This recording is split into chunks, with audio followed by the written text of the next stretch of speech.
اردو افسانے ایک کاوش ہے اردو زبان کی بہترین تحریریں آپ تک پہنچانے کا۔ اگر آپ کو میرا یہ چینل پسند آئے تو اس کو سبسکرائب ضرور کر لیں تاکہ آپ کو آئندہ آنے والے ایپیسوڈز اور مزید ناولوں کے بارے میں معلوم ہو سکے۔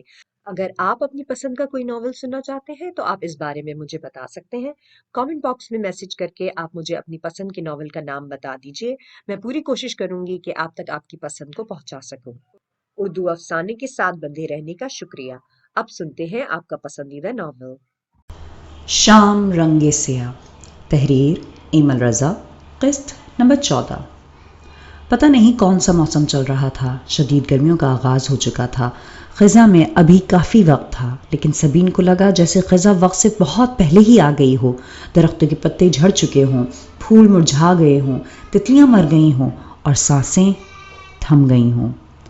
شام کو وہ کلب گئی تھی میران سے ملنے کے لیے۔ بہت ہمت کی تھی اس نے وہاں جانے کی، اتنی ہمت اور سوچ بچار اس نے اس سے پہلی ملاقات کے وقت بھی نہیں کی تھی جتنی آج کی تھی۔ کیا میران اندر ہے؟ اس نے گارڈ سے پوچھا تھا۔ ہاں، گارڈ نے کہا تھا، جبکہ وہ چاہتی تھی کہ گارڈ نہ کہہ دے۔ وہ تو بس اپنا فرض پورا کر رہی تھی، اسے تلاش کرنے کا۔ اندر اس کا دل چاہ رہا تھا کہ وہ اسے کہیں بھی نہ ملے۔ اس کی تلاش میں دیوانی بن جانا تو اسے منظور تھا، لیکن اس کے سامنے مجرم نہیں۔ وہ معمول کی طرح عزت پا کر اندر آ گئی تھی، لیکن یہاں سے وہ بے عزت ہو کر باہر جائے گی وہ جانتی تھی۔ میران بار کاؤنٹر کے پیچھے سر جھکائے کام کرنے میں مصروف تھا۔ بار کے اسٹول پر لڑکیاں بیٹھی ہوئی تھیں، لیکن آج وہ ان کے سامنے نہ تو مسکرا رہا تھا نہ شوخی سے کرتب کر رہا تھا۔ اس کے ہاتھ کسی مشینی پرزے کی طرح بوتلوں کو دائیں بائیں گھما رہے تھے، جام الٹے کر کے سیدھے کر رہے تھے۔ اس کا ذہن ان کرتبوں کا ساتھ نہیں دے رہا تھا، وہ وہاں موجود ہوتے ہوئے بھی لاپتہ تھا۔ اس میران میں سے اصل میران کو تلاش کرنا ناممکن تھا۔ سبین مردہ چال سے چلتے ہوئے اس کے سامنے آ گئی تھی۔ میران نے اسے دیکھا اور کام کرتے اس کے ہاتھ ایک لمحے کو رکے تھے۔ وہ بھی شاید جانتا تھا کہ وہ یہاں آئے گی۔ اسے اتنا تعجب نہیں ہوا تھا، لیکن اس نے رویہ وہی اپنایا تھا جو اس نے ایسے موقع کے لیے کل ہی سوچ لیا تھا۔ کل سے تھکی ہوئی، رات بھر کی جاگی ہوئی سبین کے پاس اتنی ہمت باقی نہیں بچی تھی کہ وہ اس کے سامنے پڑے کسی اسٹول پر بیٹھ ہی جائے۔ محبت کے عروج کو زوال آتے آتے ہی آنا ہے۔ میران کے چہرے کے تاثرات بتا رہے تھے کہ اس میں ابھی اتنی ہمت باقی ہے کہ وہ اپنے آنے والے 1-2 مہینے اس لڑکی کو برداشت کر لے، اور بالآخر جب یہ لڑکی سمجھ جائے تو خود ہی اس کے پاس نہ آئے۔ وہ سوچے سمجھے عمل کے مطابق اندر چلا گیا تھا۔ سبین اسٹول پر بیٹھ گئی تھی اور اس کا انتظار کرنے لگی تھی۔ اس کا انتظار لمحہ بلمحہ طول پکڑنے لگا تھا۔ جب اس نے ایک ویٹر سے اس کے بارے میں پوچھا، میران کلب سے جا چکا ہے، ویٹر نے جیسے ہاتھ میں پکڑا گندا کپڑا اس کے منہ پر مل دیا تھا۔ اس سے زیادہ تذلیل کا وہ سوچ کر آئی تھی، لیکن وہ کم از کم اس سے بات تو کرتا۔ ایسی بے رخی جو دل کو چیر دے، اس موت سے بھی بدتر تھی جو کانٹوں پر آئے۔ کلب سے باہر شام مردہ خانے میں ہنود ہونے کی تیاری کر رہی تھی۔ رات کے ڈنک جھوم جھوم کر دل کو کاٹ رہے تھے۔ وہ تخت کے مریض کی طرح چلتے ہوئے باہر آئی تھی اور ایک قریبی پارک میں نصب بینچ پر بیٹھ گئی تھی۔ وہ صبح سے بھوکی تھی اور اسے اب بھی بھوک نہیں لگ رہی تھی۔ وہ رات بھر نہیں سوئی تھی اور اسے آج رات بھی نیند نہیں آنے والی تھی۔ کل سے اس کی حالت اجڑی ہوئی تھی اور یہ آج بھی سنورنے میں نہیں آ رہی تھی۔ اس نے میران کے ساتھ کینڈل لائٹ ڈنر کرنے کا سوچا ہوا تھا، لیکن ان شمعوں نے اس کے وجود کو ہی چنگاری دکھا دی تھی۔ تم اب مجھ سے کیا بات کرتے میران؟ ساری دنیا کو پانے کے لیے میں نے پوری کائنات کو لوٹ لینا چاہا تھا، جس میں میں نے تمہیں بھی مفلس کر دیا۔ پھر اب تم مجھ سے کیا بات کرتے؟ تم کہتے کہ تم نے میرے جھوٹ معاف کر دیے۔ تم جھوٹ تو معاف کر سکتے تھے، لیکن گناہ کیسے معاف کرتے؟ بینچ پر بیٹھ کر وہ اپنے آپ سے خود ہی سوال کرنے لگی تھی اور خود ہی ان کے جواب دینے لگی تھی۔ وہ جانتی تھی کہ مذہب کے نام پر وہ اسے بے وقوف بناتی رہی ہے۔ اس نے محبت میں کفر کے درجے کی غلطی کی تھی۔ اب توبہ کرنے کا وقت گزر چکا تھا، قیامت برپا ہو چکی تھی۔ بالآخر رات نے پورے عالم پر اپنا شکنجہ کس لیا تھا۔ اسٹریٹس لائٹس خود کار طریقے سے روشن ہو گئی تھی۔ دائیں بائیں کی دکانوں میں مصنوعی روشنی کی اتنی بہتات تھی کہ وہ دن کو بھی مات دے رہی تھی۔ سڑکوں پر بے مقصد ٹہلتی وہ نہ جانے کہاں سے کہاں نکل آئی تھی۔ ازل سے خاموش وقت اس لمحے گونگا ہو چکا تھا۔ ہوش آیا تو اس نے دیکھا کہ وہ میران کے گھر کے سامنے کھڑی تھی، سن شائن کے سامنے۔ ایسا لاشعوری میں ہوا تھا یا بے خودی میں وہ نہیں جانتی تھی، لیکن میران کے ساتھ سینیٹوریم کا سفر کرتے ہوئے اتنا جان گئی تھی کہ ذہن بھی ویسی ہی غلطیاں کرتا ہے جیسا ہم اسے حکم دیتے ہیں، جیسا ہم اسے کرنے کو کہتے ہیں، جیسا ہم چاہتے ہیں۔ شاید وہ میران کے گھر ہی آنا چاہتی تھی۔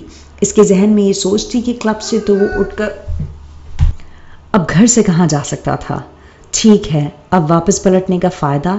وہ ان خزاں رسیدہ پتوں کی طرح اس کے گھر کے چرنوں میں ہی کیوں نہ بیٹھ جائے جہاں اس کا محبوب رہتا ہے۔ ہمت کر کے اس نے دستک دی تھی۔ وہ دروازے کی خوردبین کے سامنے کھڑی ہو گئی تھی، یہ سوچ کر کہ وہ اس کی حالت پر ترس کھا کر ہی دروازہ کھول دے، اور اگر دروازہ ربیکہ نے کھولا تو میران بھی اسی کی طرح سڑکوں کی خاک چھان رہا ہوا اور ابھی تک گھر میں بھی نہ موجود ہوا تو وہ ربیکہ سے کیا کہے گی؟ لیکن دروازہ میران نے ہی کھولا تھا۔ خوردبین سے اسے دیکھ لینے کے بعد اس کے تاثرات میں سختی آئی تھی۔ وہ شاید وہاں سبین کی آمد کی توقع نہیں کر رہا تھا کہ اس جھوٹی لڑکی کی اتنی ہمت ہو سکتی ہے کہ یہ ڈھیل بن کر اس کے گھر میں بھی آ جائے۔ اسے دیکھ کر اس کی آنکھوں میں نفرت ابلی۔ سبین خود میں سمٹ کر رہ گئی۔ میران، اس نے جلدی سے پکارا۔ اسے ڈر تھا کہ وہ دروازہ بند کر دے گا اور اسے دروازے کے پیچھے سے اس کی منت سماجت کرنی پڑے گی۔ شش! میران نے اپنے ہونٹوں پر انگلی رکھ کر اسے خاموش ہو جانے کو کہا تھا۔ مامی سو رہی ہیں کہہ کر وہ دروازے سے پرے ہٹ گیا تھا۔ ربیکہ کے بے وقت سونے کا ایک فائدہ تو ہوا تھا، وہ اندر آ گئی تھی ایک خاموش فضا میں۔ دونوں ڈائننگ ٹیبل پر آمنے سامنے بیٹھ گئے۔ میران ڈائننگ ٹیبل پر پڑے مصنوعی پھولوں سے کھیلنے لگا تھا، کیونکہ تازہ پھولوں سے کھیلنے کا انجام وہ بھگت چکا تھا۔ اب کیا کہنا چاہتی ہو؟ کل میں نے تمہیں پوری طرح سے بولنے کا وقت نہیں دیا تھا؟ کیا میں نے تمہیں بنا تمہاری صفائی کا موقع دینے کے ہی دھتکارا تھا؟ تو کیا وہ اسے دھتکار چکا تھا؟ سبین کی خشک آنکھیں ایک بار پھر سے نم ہونے لگیں۔ سبین سے محبت کرنے کا فیصلہ بھی اس نے جلدی میں کیا تھا اور دھتکارنے کا بھی۔ عجلت بھری محبت میں اس کی خوبصورتی اور معصومیت پنہاں تھی، اور جلد بازی سے دھتکارنے میں کیا کیا نہیں تھا۔ میں تمہیں بتانا چاہتی ہوں میران، میں نے یہ کام خوشی سے نہیں کیا۔ گناہ کے اعتراف کے آغاز کے ساتھ ہی اس نے رونے کا آغاز بھی خود بخود شروع کر دیا تھا۔ کوئی بھی برا کام خوشی سے نہیں کیا جاتا مس سبین۔ وہ تم سے سبین اور اب مس سبین پر آ گیا تھا۔ یہ اس کی سب سے بڑی تذلیل تھی، جدائی کے فیصلے سے بھی بڑی تذلیل، لا تعلقی، تم سے واپس آپ والی تذلیل شاید ہی دنیا میں کوئی اور ہو۔ برے وقت کو اچھے طریقے سے برداشت کرنا ہی تو بڑائی ہے۔ تم خدا کی آزمائش پر پورا نہیں اتری ہو۔ تم نہیں جانتے میران کہ میرے ساتھ کیا کیا ہوا، زندگی نے میرے ساتھ۔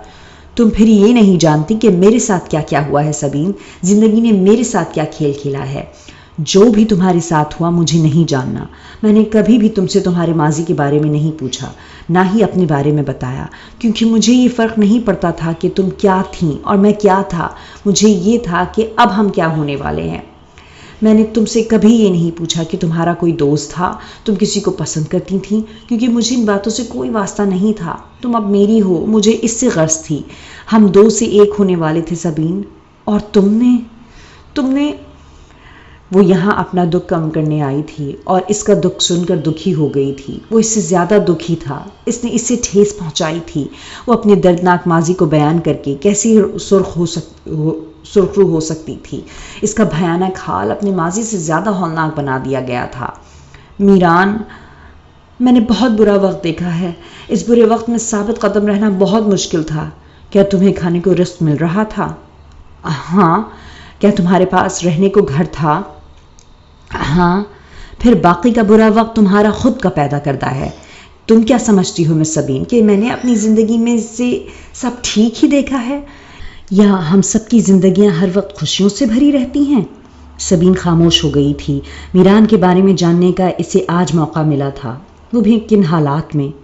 میرا باپ میرے بچپن میں مر گیا، میری ماں اسی باپ کی جدائی کے غم میں پاگل ہو گئی۔ میں والی بال کا اسٹار بننا چاہتا تھا، لیکن ممی کے علاج کی وجہ سے مجھے یہ کھیل چھوڑنا پڑا۔ میں وہ لڑکا جو زندگی میں بہت کچھ کرنا چاہتا تھا، نام کمانا چاہتا تھا، کم عمری سے ہی کچن کے گندے برتن دھونے لگا، کپڑے واش کرنے لگا، اندر گھر کے کام اور باہر کے کام کرنے لگا کیونکہ ممی کسی بھی طرح کے کام کے قابل نہیں تھیں۔ پھر ممی کے علاج کی وجہ سے مجھ پر قرض چڑھ گیا۔ میں نے دن رات محنت کر کے اسے ادا کیا، 2 نوکریاں کی، کھانے سے لاپرواہی برتی، سونے کی فکر نہیں تھی۔ تم کیا سمجھتی ہو برے حالات کا سامنا صرف تم نے ہی کیا ہے؟ اسکول میں ایک لڑکی نے مجھے یہ کہہ کر دھتکار دیا تھا کہ میری ماں نشہ کرتی ہے، ہر وقت ایک مرے ہوئے شخص کو پکارتی رہتی ہے، اور میں بھی ایک دن اسی کی طرح نشہ کرنے لگوں گا۔ وہ نہیں چاہتی کہ اس کا پارٹنر ایک نشہ باز ہو۔ اور تم کہتی ہو کہ بس تم نے ہی؟ وہ سب بتاتے ہوئے دکھی ہو رہا تھا۔ سبین اسے دیکھ رہی تھی۔ وہ لوگ اپنے مقتول محبت پر رو رہے تھے اور کوئی انہیں چپ نہیں کروا رہا تھا۔ کوئی کسی کا سہارا نہیں بن سکتا تھا۔ میں کمزور تھی میران، میں تمہاری طرح ہمت کا مظاہرہ نہیں کر سکی۔ میری ماں ایک گمنام بیماری سے مر گئی کیونکہ دن رات محنت کر کر کے اس نے اپنا برا حال کر لیا تھا۔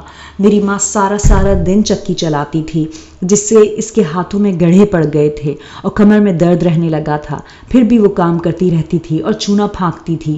میرے باپ کو چونے سے اتنی محبت تھی کہ اس نے اس محبت میں گھر کی خوشیوں تک کو قربان کر دیا۔ ماں مرنے سے پہلے چاہتی تھی کہ میری شادی ہو جائے۔ اس کی خواہش پر میں نے اپنے تایازاد اور رشید سے نکاح کر لیا، جبکہ میرے دل میں تم تھے۔ میران نے جھکا سر اٹھا کر اس کی طرف دیکھا تھا۔ تم نے صرف میرے ماڈلز ہی نہیں توڑے تھے، مجھے بھی اپنی یادوں سے توڑ دیا تھا۔ میں تمہارا نام کبھی نہیں بھولی۔ اس پہلی ملاقات کا ایک جز میں نے یاد رکھا۔ میں نے خدا سے رو رو کر دعا کی تھی کہ مجھے تم مل جاؤ کسی بھی طرح۔ خدا نے میری بات سن لی، لیکن شاید مجھے ساتھ یہ دعا بھی کرنی چاہیے تھی کہ تم مجھے ہمیشہ کے لیے مل جاؤ۔ مجھے ٹھیک سے دعا مانگنی کبھی آئی ہی نہیں میران۔ وہ رونے لگی تھی۔ رشید نے مجھے شادی سے 12 گھنٹے پہلے طلاق دے دی، صرف اس بات پر کہ ہمارا گھر اس کے نام نہ ہو سکا تھا۔ تائی نے مجھے کھڑے کھڑے اس کے منہ سے طلاق دلوا دی۔ ایک ایسی لڑکی جو شادی کر کے اگلے گھر جانے والی تھی، وہ مطلقہ ہو کر اپنے گھر میں رہ گئی اور بدنام بھی ہو گئی۔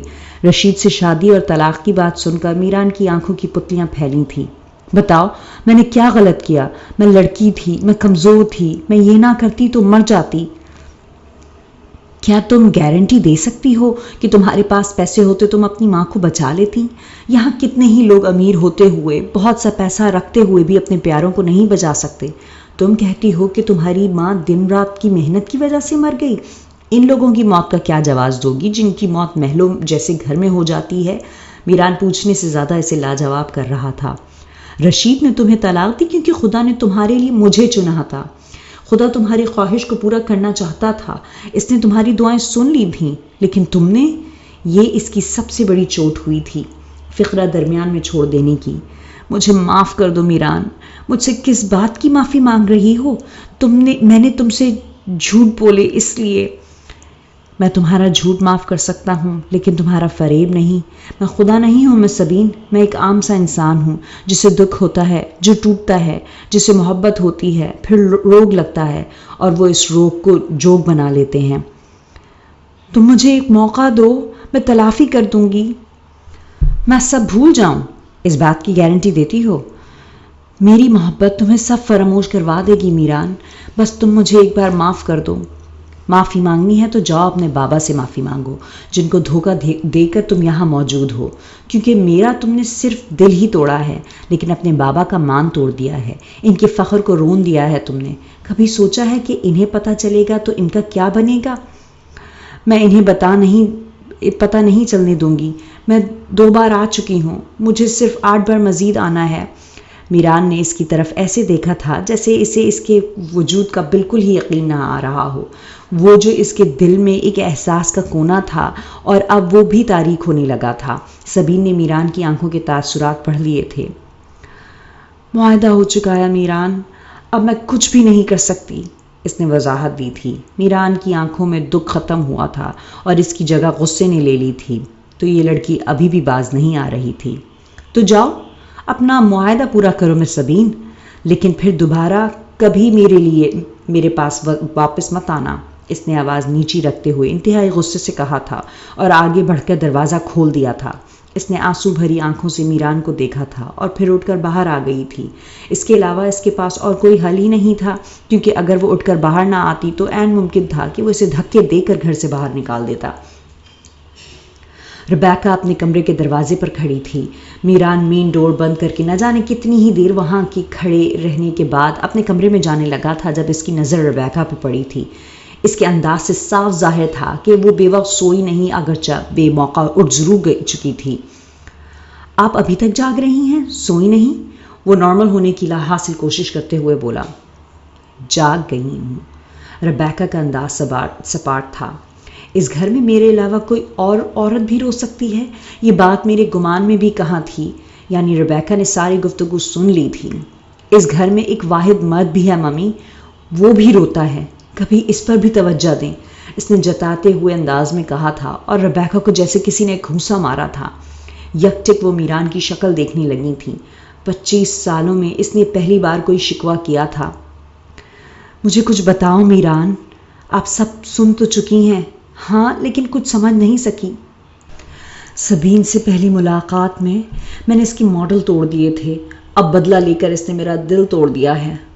کیوں؟ وہی تو پوچھ رہی ہوں کہ کیوں؟ اس گھر کی تقدیر ہی ایسی ہے ممی، یہاں کوئی خوش نہیں رہ سکتا، کسی کا دل ثابت نہیں رہ سکتا، سب کو اکیلے ہی رہنا پڑے گا۔ آپ کہتی تھی نا کہ محبت میں جلد بازی کرنی چاہیے تاکہ محبت کے دنوں کی تعداد زیادہ ہو۔ میں آپ کو بتاتا ہوں ممی کہ محبت میں جلد بازی کرو یا احتیاط، ہاتھ میں صرف وہی دن آتے ہیں جو بری قسمت کے شکنجے کی قید سے آزاد ہوتے ہیں۔ لیکن اس نے کیا کیا ہے؟ جو کیا ہے وہ سب مجھ پر آیا ہو چکا ہے۔ اگر آپ مجھے خوش دیکھنا چاہتی ہیں تو دوبارہ کبھی اس کا ذکر مت کیجیے گا۔ ایسا کیسے ہو سکتا ہے میران، میں اس لڑکی کا ذکر نہ کروں؟ وہ عیسیٰ کے ملک سے ہے، ربیکا نے روانی میں کہا تھا۔ میران نے تڑپ کر ربیکا کی صورت دیکھی تھی۔ ربیکا نے نظریں جھکا لی تھیں۔ وہ جانتی تھیں کہ انجانے میں اس کے منہ سے کیا بات پھسل گئی ہے۔ تو یہ بات تھی کہ اس کی سبین کو پسند کرنے کی، کیونکہ وہ عیسیٰ کے ملک سے تھی۔ یعنی ہر کوئی اپنی اپنی پسند میں فریب کر رہا تھا، کوئی بھی سچائی سے تعلق نہیں جوڑے ہوا تھا، سب مصلحت کا شکار تھے۔ سن شائن کے بورڈ والا وہ گھر اس لمحے تاریکی میں اس قدر ڈوب گیا تھا کہ اس کے ماتھے پر لکھی سورج کے حرفوں جیسی تحریر بھی گم ہو کر رہ گئی تھی۔ اس کے سارے روشن نشان راکھ ہو گئے تھے۔ وہ رات اپنے اپنے کمروں کے آرام دہ بستروں پر لیٹے ہوئے 4 اشخاص نے جاگ کر گزاری تھی۔ میران نے، جس نے جان لیا تھا کہ والی بال کے بعد اب اسے محبت کا یہ بے رنگ کھیل بھی چھوڑنا پڑے گا، کیونکہ اس پر دھوکہ دہی کا بہت سا قرض چڑھ گیا تھا، جسے اتارنے کے لیے اسے دن رات 2 نوکریاں کرنی تھیں، ایک بھولنے کی اور دوسری فراموش کرنے کی۔ ربیکا نے، جس نے 25 سال کے لمبے عرصے کے بعد آج اس گھر میں عیسیٰ کی آوازوں کے علاوہ کسی اور مرد کی آواز سنی تھی۔ سبین نے، جس کو اب معلوم ہوا تھا کہ ناگمنی کو آنکھ سے دیکھنے سے تو آنکھیں اندھی ہو جاتی ہیں، لیکن پیچھے سے دیکھنے سے دل سیاہ ہو جاتا ہے۔ اور دور جنوب ایشیا کے ایک پرانے سے شہر لاہور کے پرانے سے علاقے گنپت روڈ پر موجود پرانے سے گھر کی پرانی چارپائی پر لیٹے ہوئے بابا نے، جنہوں نے بالآخر مان لیا تھا کہ جس چونے میں سانس لے کر انہوں نے اسے اپنی نس نس میں اتارا تھا، وہ پس بن کر ان کی اپنی اولاد کے لیے ناسور بن گیا تھا۔ لیکن ان سب کا اب کیا فائدہ، اب کیا حاصل؟ بابا کہا کرتے تھے کہ کسی تال کی کائی دیکھنے میں تو ناگوار لگتی ہے، لیکن در حقیقت وہ مہربان ہوتی ہے۔ اس نے تالاب کے اندر کے تعفن پر اپنی ڈھال بنائی ہوئی ہوتی ہے، اسے خود میں چھپایا ہوا ہوتا ہے، لیکن کبھی ایسا بھی ہو جاتا ہے کہ تعفن جب حد سے زیادہ بڑھ جائے تو وہ کائی کی سطح کو پھاڑ کر نکل آتا ہے۔ تعفن اور کائی کی جدوجہد میں تعفن جیت جاتا ہے، کیونکہ اس کی نکاسی کا کوئی مناسب راستہ باقی نہیں بچتا۔ اسی طرح ذرات کے اندر بھی ایک تعفن ہر وقت پنپتا رہتا ہے اور ہر لمحہ باہر نکلنے کے لیے بے چین رہتا ہے، جس پر ہمارے جسم نے ایک ڈھال بنائی ہوئی ہوتی ہے۔ اس جسم سے کبھی غلط کام نہیں لینا چاہیے، اس میں کبھی چھید نہیں کرنا چاہیے، نہیں تو ذات کا تعفن شخصیت کی دھجیاں اڑا کر باہر نکل آتا ہے، اور جسم کا بہترین مصرف ہے کہ ہر دم سجدہ شکر بجا لانا، خدا کی رضا میں مطمئن رہنا۔ اس طرح اندر کا تعفن خود بخود ہی فنا ہو جاتا ہے۔ مجھے بابا کی ایسی باتوں سے اتنی سخت چڑ ہوتی تھی کہ میں ہمیشہ ان کا الٹ ہی کیا کرتی تھی۔ جسم سے غلط کام لے کر میں نے اندر کے تعفن کو باہر نکالنے کا ایک الگ ہی حل تلاش کیا تھا۔ آگے جھک کر سجدہ کرنے کے بجائے میں نے پیچھے مڑ کر ہون جلا لیے تھے۔ خدا کی رضا میں مطمئن رہنے کی نسبت میں نے منکر ہو کر خدا کو راضی کرنا چاہا تھا۔ کائی میں چھید کر کے میں نے خوشبوؤں کی آس لگائے ہوئی تھی۔ میں نہیں جانتی تھی کہ اس سب سے تعفن ختم نہیں ہو رہا تھا بلکہ گھٹ رہا تھا اور میرا دم گھٹ رہا تھا۔ بچپن میں جب اس کے دکھ حد سے زیادہ بڑھ جاتے تھے تو وہ کھڑکی پھلانگ کر آرٹ کالج کے باغ میں نکل جایا کرتی تھی اور اکیلے میں خوب رویا کرتی تھی۔ اب اس کے اس گیسٹ ہاؤس والے کمرے میں کھڑکی تو تھی لیکن سامنے کوئی باغ نہیں تھا۔ اس گنجان شہر میں جہاں کئی خوبیاں تھیں وہاں یہ خامی بھی تھی کہ جو اسے بہت کھل رہی تھی۔ وہ کہیں سنسان سی جگہ پر جا کر چپکے سے رونا چاہتی تھی جہاں اسے کوئی نہ جانتا ہو، کوئی اسے نہ سن سکے۔ وہ وہاں جانا تو نہیں چاہتی تھی لیکن پھر بھی نہ جانے کیوں وہ رش جھیل پہنچ گئی تھی۔ کوئی اور نہ سہی، وہ دائنا کے کندھے پر سر رکھ کر ہی رو سکتی تھی۔ اسے شروع سے آخر تک ایک بات بتا سکتی تھی، پھر پوچھ سکتی تھی کہ وہ کہاں غلط ہے۔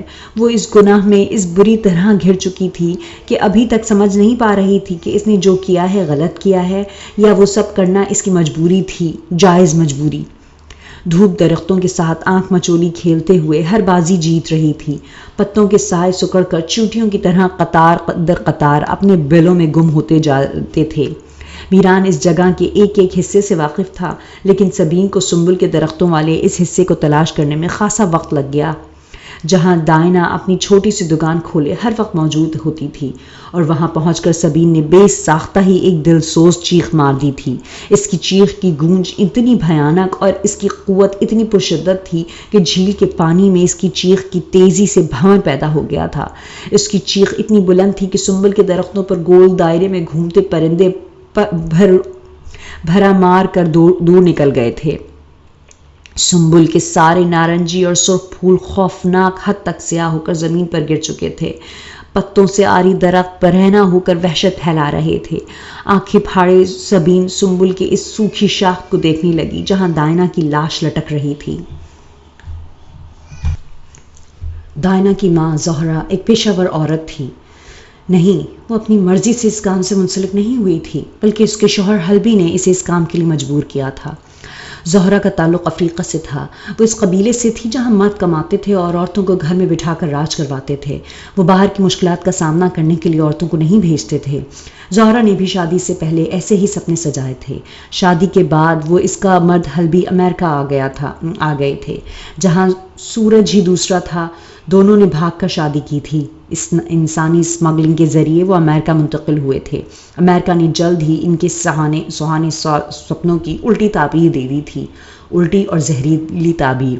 زہرا کو اپنے قبیلے کی عادت تھی، وہ چاہتی تھی حلبی کمائے اور وہ گھر کا کچن چلائے، لیکن حلبی امریکہ کا کچھ جلد ہی عادی ہو گیا تھا۔ وہ دیکھتا تھا کہ باہر تو عورتیں بھی کما رہی ہیں اور مردوں سے زیادہ کما رہی ہیں۔ وہ زہرا کو مارتا اور کہتا کہ وہ بھی باہر جا کر کمائی کرے۔ زہرا کو باہر جا کر مردوں کی طرح محنت کرنی پڑی۔ وہ اور کیا کرتی جبکہ نہ تو ان کے پاس کوئی اچھا ٹھکانہ تھا اور نہ یہ کھانے کو وافر۔ یہاں اسے ایک پارلر میں پہلی جاب ملی تھی جہاں جونکے لگانے کا کام ہوتا تھا۔ اتفاق تھا کہ زہرا کا قبیلہ بھی یہی کام کرتا تھا اور زہرا بنا کسی ڈگری اور تعلیم کے اس کام میں بہت ماہر تھی۔ پھر ایک دن جب پارلر پر کوئی موجود نہیں تھا تو وہ ساری جوکیں اٹھا کر وہاں سے بھاگ گئی تھی۔ یہ اس کی ذاتی کاروبار کی پہلی انویسٹمنٹ تھی۔ کچھ دن وہ چھپتی رہی، پھر اس کے خیال سے جب اس کی مالکن نے اس کے خلاف چارہ جوئی کرنے کا ارادہ ترک کر دیا تو وہ گھر سے باہر نکلی۔ وہ ساحل پر جاتی، وہاں مردوں اور عورتوں کو جوکیں لگاتی۔ زہرا یہ کام سر عام کرتی تھی۔ اس کا حلیہ بھی افریقی جادوگروں جیسا تھا۔ کوئی اس سے اس کام کے لائسنس کے بارے میں نہیں پوچھتا تھا۔ لوگ اس سے کام لیتے اور پیسے دیتے تھے۔ اس بروقت محنت کا فوری نتیجہ اسے اچھا لگتا تھا۔ ایک دن گھر کو لوٹی تو حلبی الٹیاں کر رہا تھا۔ وہ آج کل شراب بہت پینے لگا تھا اور زہرا کو پہلے سے زیادہ مارنے پیٹنے بھی لگا تھا۔ پھر بھی زہرا اس سے بہت محبت کرتی تھی۔ اس نے حلبی کا علاج کروانے میں کوئی کسر نہیں اٹھا رکھی تھی۔ اس کے باوجود حلبی کو نہیں بچا سکی تھی۔ حلبی مر گیا تھا اور اس کے مرنے کے بعد وہ جڑواں بچوں کی ماں بنی، دائنا اور ہائیک کی۔ دونوں بچوں کی شکلیں باپ پر گئی تھیں اور فطرت نہ جانے کس پر چلی گئی تھی۔ ہائیک پیدائشی گونگا اور بہرا تھا اور دائنا اتنی چپ کے لگتا جیسے زندگی بھر بول نہیں سکے گی۔ اس کے چہرے سے اس کا اندرونی کوئی جذبہ جھلکتا تھا۔ زہرا نے دونوں کا علاج کروانے کی تھوڑی بہت کوشش کی، لیکن جب دونوں کو ہی کوئی فرق نہ پڑا تو اس نے وہ کوشش ترک کر دی تھی۔ نہ اس کے پاس پیسہ تھا نہ ہی وقت۔ ایک دن کی چھٹی کا مطلب تھا ایک دن بھوکا رہنا۔ ہائیک پیدائش کے وقت سے ہی بہت سی محرومیوں میں پلا بڑا تھا۔ جسمانی کمزوریوں کے ساتھ ساتھ اسے گھر کی ادھوری زندگی کے ساتھ سمجھوتا کرنا پڑا تھا۔ زہرا نے ایک دن کوڑے سے ایک ماؤتھ آرگن لا کر دیا تھا۔ یہ ماؤتھ آرگن ہی اس کی کل زندگی بن گیا تھا۔ وہ ہر وقت اسی کے ساتھ کھیلتا رہتا تھا اور اسے ہی بجاتا رہتا۔ گونگا اور بہرا ہونے کی وجہ سے اور کچھ نہ سننے کے باوجود وہ نہ جانے اسے کیسے صحیح بجا لیتا تھا، کیسے اس نے اس کی دھنیں سیکھ لی تھیں۔ وہ نہ صرف ماؤتھ آرگن سے نکلتی اپنی ہی حلق کی پھونک کو کم یا زیادہ ہونے سے کھیلتا رہتا تھا۔ اسی میں اس نے اچھا ماؤتھ آرگن بجانا سیکھ لیا تھا۔ بہت سو نے اس کی دھنوں کی تعریف کی تھی، لیکن نہ تو وہ تعریفوں کے لفظ سن پاتا تھا اور نہ ہی دھنیں۔ بس اتنا ضرور تھا کہ وہ اگلے کو خوشی سے مسکرا کر بات کرتے ہوئے سمجھ جاتا تھا کہ وہ اس کے ماؤتھ آرگن کی تعریف کر رہا ہے۔ کوشش کے باوجود بھی وہ جواب میں خود نہ مسکرا سکا تھا۔ اسے مسکرانا نہیں آتا تھا، جس سے دائنا کو زیادہ بولنا نہیں آتا تھا۔ یہ ماؤتھ آرگن 2-3 بار خراب بھی ہوا تھا، لیکن ہر بار وہ اسے خود ہی ٹھیک کر لیا کرتا تھا۔ جیسے کہیں چوٹ لگ جانے پر وہ خود ہی اپنی پٹی کر لیا کرتا تھا، تھوک لگا کر اس پر کاغذ لگا لیتا تھا۔ ماؤتھ آرگن کے ساتھ آوارہ گردی کر کے آنے کے بعد وہ گھر آ کر ایسے بیٹھ جاتا تھا جیسے نہ جانے کتنا کام کر کے آیا ہو۔ ماؤتھ آرگن کو وہ سائڈ پر رکھتا تھا اور پھر مرتبان میں پڑی جونکوں کی طرف جاتا تھا۔ گھر آنے کے بعد یہ کھیل اس کا واحد کھیل ہوتا تھا۔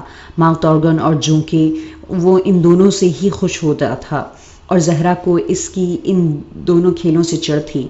ہائیک، دور رہو ان سے، گندے پردے کے پیچھے سے زہرا کی آواز آتی تھی اور وہ وہاں سے ہی کوئی وزنی برتن یا ایسا ہی کچھ ہائیک پر دے مارتی تھی۔ کتنی بار کہا ہے ان کے قریب مت جایا کرو۔ کتنی بار کہنا تب شروع ہوا جب مرتبان ایک دفعہ ہائیک سے گر کر ٹوٹ گیا تھا اور جو کہ دہلیز کے ساتھ بہتی گندی نالی میں جا گری تھی۔ زہرا کو اپنی جوڑی شدہ رقم میں سے دوبارہ جونکی خریدنی پڑی تھی۔ جوڑی ہوئی رقم کو خرچ کرنا اس کے لیے ایسے ہی تھا جیسے وہ اپنے جسم کے کسی حصے کو کاٹ کر الگ کر رہی ہو، جو کہ ملتی بھی مشکل سے ہی تھی۔ اسے خریدنے کے لیے بھی اسے کافی دور جانا پڑتا تھا اور اتنے دنوں میں جو کام کا حرج ہوا تھا اس کا قلق سب سے زیادہ تھا۔ اس دن کے بعد سے وہ ہائیک کو کبھی مرتبان کے پاس نہیں جان پھٹکنے دیتی تھی۔ ہائیک گھر میں ایک بے ضرر سا شخص تھا۔ اس کے گونگا اور بہرا ہونے کی وجہ کے باوجود زہرا چاہتی تھی کہ وہ کما کر لائے اور کبھی وہ بھی اپنے قبیلے کی عورتوں کی طرح گھر میں بیٹھ کر آرام سے کھا سکے۔ حلبی کے بعد وہ اپنی امیدیں ہائیک سے ہی جوڑ سکتی تھی، لیکن اس کا یہ خواب ہی رہا۔ کبھی یہ نوبت آئی ہی نہیں کہ وہ گھر پر بیٹھ کر آرام سے کھا سکتی۔ دانا کو اس نے یہ کام سکھا دیا تھا۔ کام تو اس نے ہائیک کو بھی سکھانے کی کوشش کی تھی، لیکن وہ کوئی کام سیکھ ہی نہیں پاتا تھا۔ جانتی تھی یہ گونگا بہرا ہونے کے ساتھ ساتھ کن ذہن بھی ہے۔ ہائیک بھی اپنے حال پر پڑا ہوتا ہوا اپنا حال اور مستقبل دونوں سے بابر رہا تھا، لیکن شاید اسے اس بات کا اندازہ تک نہیں تھا کہ حال کیا ہوتا ہے، مستقبل کس بلا کا نام ہے، وقت کی بھی کوئی اہمیت ہوتی ہے۔ اس کی تو نہ کوئی خواہش تھی اور نہ ہی چاہت۔ کھانا مل جاتا تو ٹھیک، نہیں ملتا تو اسے کوئی شکوہ نہیں ہوتا تھا، بلکہ اس بات کا احساس بھی نہیں ہوتا تھا کہ وہ بھوکا ہے۔ زہرا ویسے بھی اب اکثر کھانا کم ہی بناتی تھی، خود وہ باہر سے کھا کر آیا کرتی تھی اور دانا اور ہائیک کی اسے کوئی پرواہ نہیں ہوا کرتی تھی۔ بہت پرواہ کی تھی اس نے ان دونوں کی۔ وہ جان چکی تھی کہ اس کے نصیب میں کسی کے حوالے سے کوئی خوشی تھی ہی نہیں۔ کام سے آنے کے بعد زیادہ تر وقت تو وہ سوتی ہی رہتی تھی۔ ایسے میں دونوں بہن بھائی کی ہمت ہی نہیں ہوتی کہ وہ اسے جگا کر کھانا مانگ سکیں۔ نیند زہرا کی کمزوری تھی۔ وہ نیند میں ملکہ بننے کے سپنے دیکھا کرتی تھی اور یہ سپنے اسے اپنے بچوں سے زیادہ عزیز تھے۔ نیند سے جگا دینے پر وہ انہیں اس بری طرح سے مارتی تھی کہ مہینوں دونوں کے جسموں پر نشان نہ جاتے تھے۔ ایسے میں ہائیک اور دانا دونوں ریسٹورنٹ کے باہر پڑے کوڑے کے ڈرموں سے کھانا حاصل کرتے تھے۔ پھر یوں ہوا کہ سنبل کے درخت جہاں زہرا بیٹھا کرتی تھی وہ تمام درخت آندھیوں کی زد میں آ گئے۔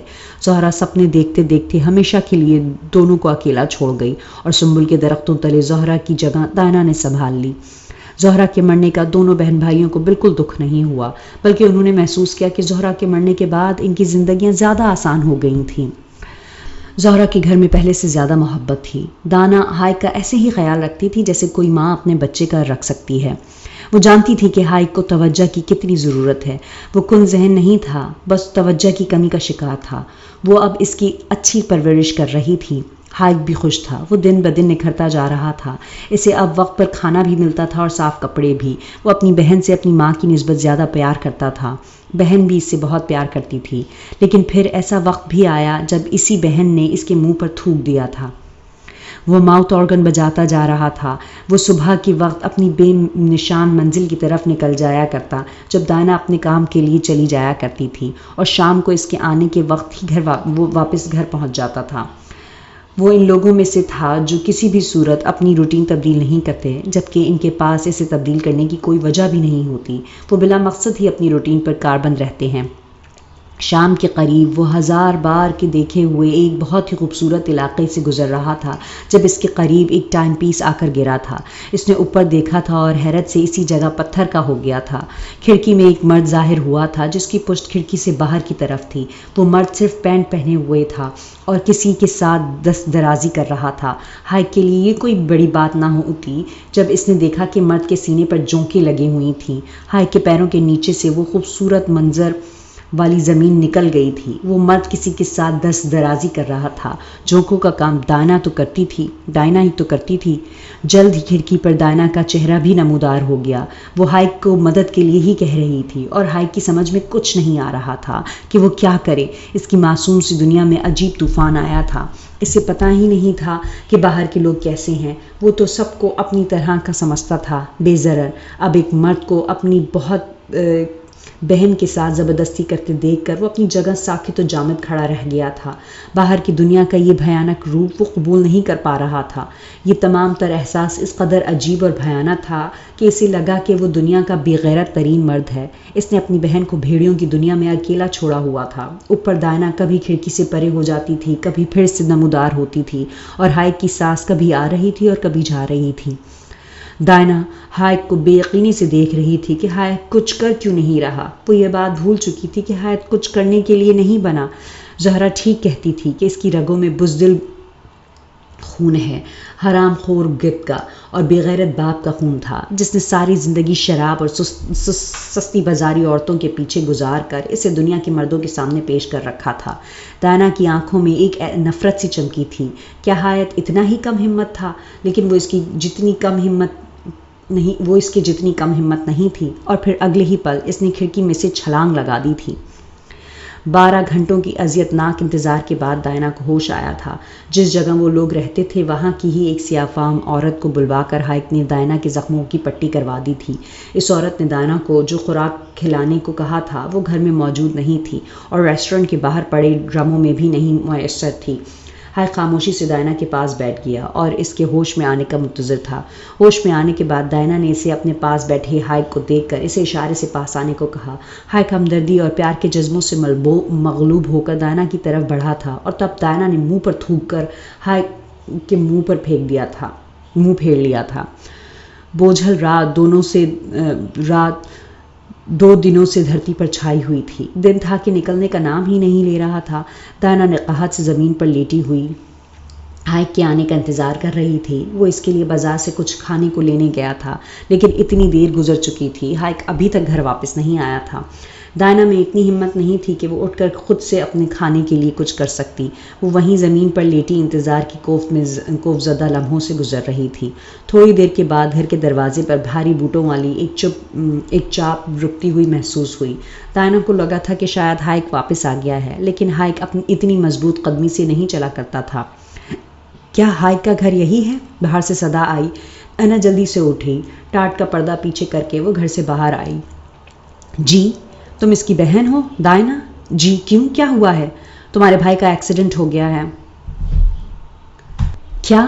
دائنا بے اختیار ہی چلا اٹھی تھی۔ جلدی کرو، میں تمہیں لینے آیا ہوں۔ اس نے بہت مشکل سے مجھے تم تک پہنچنے کے اشارے سمجھائے ہیں۔ کہاں ہے ہائیک؟ وہ ہسپتال میں ہے۔ میری کار اس بستی سے ذرا فاصلے پر کھڑی ہے۔ یہاں کے تو راستے ہی عجیب تھے۔ کچھ نہیں ہوتا، میں پیدل چل لوں گی۔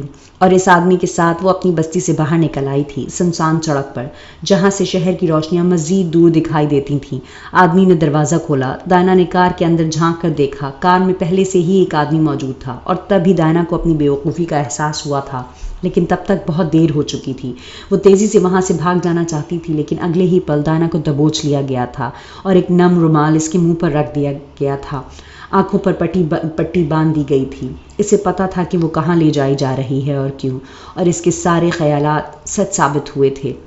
وہ رات بہت طویل تھی۔ اس رات میں دیانا کی ساری زندگی بیت گئی تھی۔ گداز بیڈ پر کسمساتے ہوئے اس نے اپنا آپ خدا کے حوالے کر دیا تھا، کیونکہ اس وقت اس فارم ہاؤس کے ایک بند کمرے میں اس کی مدد صرف خدا ہی کر سکتا تھا۔ اس کی آنکھوں پر پٹی تھی اور وہ اپنے اوپر جھکے مرد کو نہیں دیکھ سکتی تھی، پھر بھی وہ جانتی تھی کہ وہ کون تھا۔ وہی یہ کام کر سکتا تھا، ایڈم راہل، جو دنیا کے سامنے ایک نیک نام شخص بنا ہوا تھا، جو اپنے نام کے ساتھ گوتم بدھ کے بیٹے کا نام جوڑتا تھا، لیکن در حقیقت وہ راون تھا جس نے سیتا کو اغوا کر لیا تھا۔ اسے دائنا کا انکار کرنا کیا اتنا ہی برا لگا تھا کہ اس نے اپنی ہوس پوری کرنے کے لیے اسے اغوا ہی کروا لیا تھا؟ رات صبح سے مل رہی تھی جب سارا کام ختم ہوا تھا، اور دائنا کے آنسو بھی تب تک ختم اور خشک ہو چکے تھے۔ گاڑی میں پھر سے لاد کر اسے سنبل کے درختوں تلے پھینک دیا گیا تھا جہاں وہ اپنی دکان سجاتی تھی۔ اصل حقیقت کیا تھی وہ دائنا بیچاری جان ہی نہیں سکی تھی۔ اس کو اغوا کرنے اور پھر اس کے ساتھ زیادتی کرنے والا وہ ایڈم راہل نہیں تھا، وہ تو کوئی اور ہی تھا۔ And of the episode. باقی سنیے آئندہ۔